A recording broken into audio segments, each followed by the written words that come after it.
안녕하세요. 배스킷볼 다이제스트 건디입니다. 오늘은 밀워키 벅스의 브룩 로페즈가 걸어온 농구 인생을 되돌아보며 리그 트렌드를 함께 짚어보는 시간을 갖도록 하겠습니다.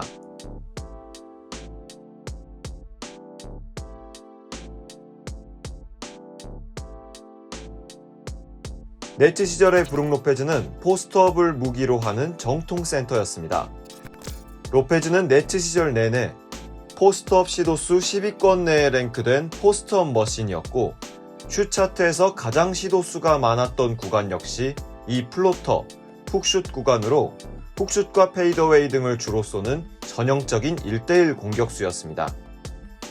이런 1대1 공격에선 야오밍 이후 최고 장인 중 하나로 불렸던 로페즈였지만, 리그의 트렌드는 급격하게 픽앤롤과 트랜지션, 딥3 등의 키워드를 중심으로 변해갔고, 이런 트렌드에 전혀 부합하지 않는 로페즈의 가치는 떨어져만 갔습니다. 포스트업은 아무리 훌륭해도 결국 2점짜리 공격이며 40%대 후반에서 50%대 초반을 오가는 로페즈의 2점보다 확률 높은 2점 옵션은 얼마든지 많이 있기 때문에 로페즈에게 많은 포제션을 주고 싶어하는 팀들 역시 찾아보기 힘들어진 겁니다.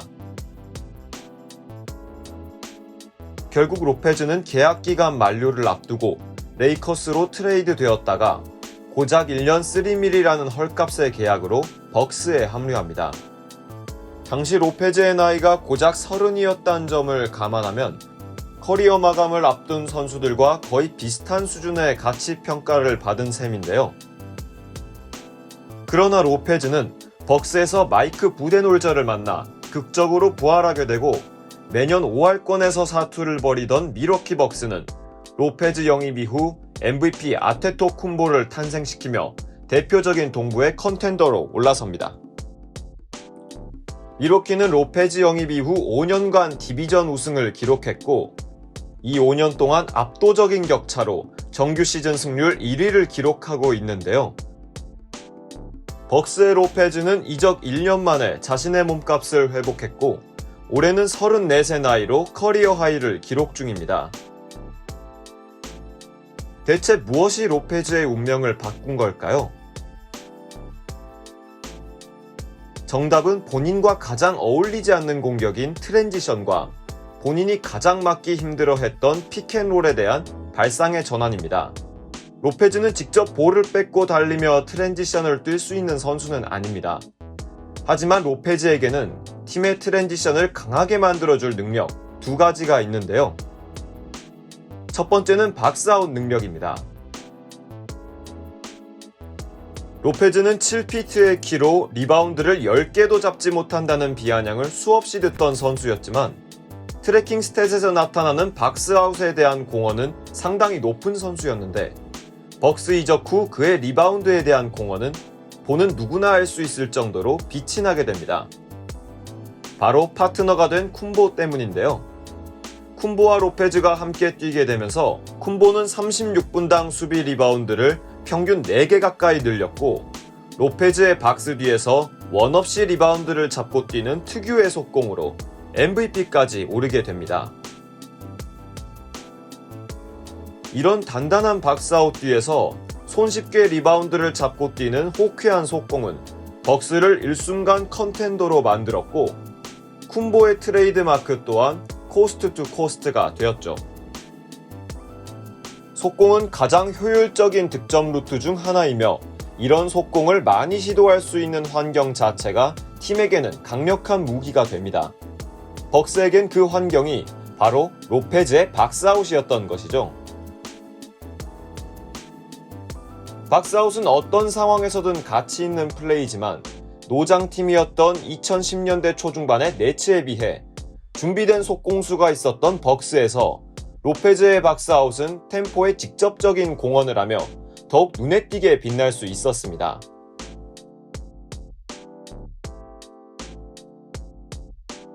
두 번째는 그의 트랜지션 3점 능력입니다. 네츠 시절에도 3점을 쏘기 시작했던 로페즈였지만, 당시의 3점은 대부분 픽앤팝 혹은 스팟업에서 쏘는 것들이었습니다. 이런 공격도 도움은 되지만 속공에서 도움을 주려면 뭔가가 더 필요하죠. 벅스 이적 후 로페즈는 트랜지션 3점 횟수를 3배 가까이 증가시키며 리그에서 가장 느린 트랜지션 공격수로 자리매김하게 되는데요. 이렇게 한 박자 늦게 시간차를 이용한 3점을 때리기 시작합니다. 앞서 본 박스아웃들이 퍼스트 브레이크를 만들어주는 도구였다면 이런 슛은 세컨 브레이크를 마무리하는 무기라고 볼 수 있을 텐데요. 이렇게 퍼스트 브레이크를 유도하고 세컨 브레이크를 직접 마무리하며 가장 일찍 백코트하는 로페즈의 동선은 몸이 무거운 정통 센터들의 교본으로 자리매김하고 있습니다. 과거 로페즈의 길을 그대로 따라가던 요나스 발란슈나스 역시 어느덧 세컨 브레이크 3점을 쏘기 시작했으며 픽앤롤의 롤맨으로서는 훌륭하지 못한 디트로이트의 아이제이아 스튜어트와 같이 수많은 느리고 육중한 센터들도 선배 로페즈가 닦아놓은 길을 뒤따라가려 하고 있습니다. 이처럼 로페즈는 최소한의 스피드 없이도 속공에 기여할 수 있다는 것을 보여줬습니다. 마지막으로 로페즈가 제시한 정통 센터의 수비 모델은 드랍 커버리지입니다. 이렇게 밑으로 내려가면서 핸들러를 미드레인지에 가두고 슛은 허용하되 기대감 낮은 미드레인지 점퍼를 허용하는 드랍 커버리지는 벅스의 성공을 기점으로 리그의 메타로 자리매김했고 스위치가 버거운 정통 센터가 나오면 거의 모든 팀들은 드랍 커버리지를 사용합니다. 센터가 항상 스크리너 뒤쪽에 위치하면서 자연히 골밑이 두터워지는데 로페즈 또한 이렇게 아래쪽에서 후진과 박스아웃을 반복하며 상대의 점퍼 실패를 벅스의 속공 찬스로 만들어 왔는데요. 역시 여기에서도 헬프 수비 최강자인 쿤보의 공헌이 지대했지만 로페즈의 든든한 존재감과 박스아웃이 없었다면 쿤보가 헬프에만 전념하기도 어려웠을 것입니다. 쿤보의 파트너로 로페즈를 낙점한 부데놀저 감독의 아이디어가 그만큼 훌륭했다고 볼 수 있죠.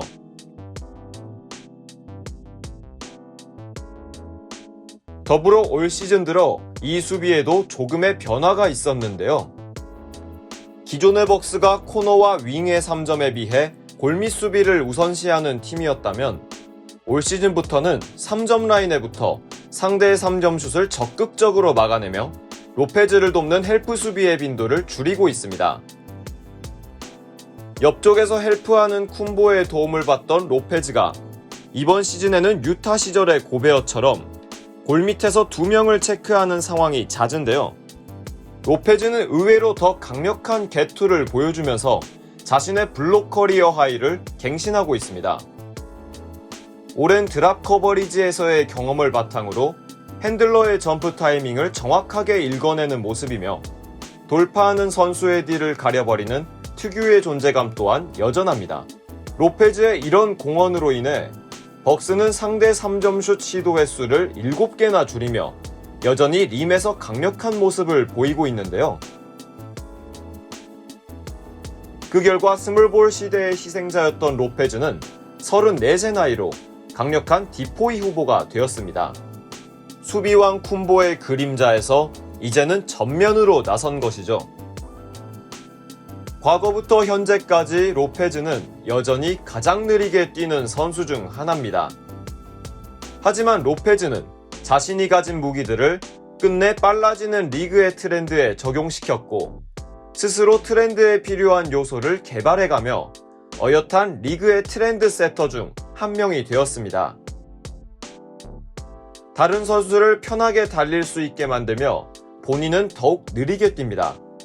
그리고 가장 늦게 넘어와 멀리서 슛을 던지며 가장 빨리 백코트합니다. 수비에서는 항상 맨 뒤에 위치하면서 가장 많은 슛을 컨테스트하고 어김없이 강력한 박스아웃을 시도합니다. 이것이 로페즈가 정의한 현 세대 정통 센터의 롤입니다. 시청해주셔서 감사합니다.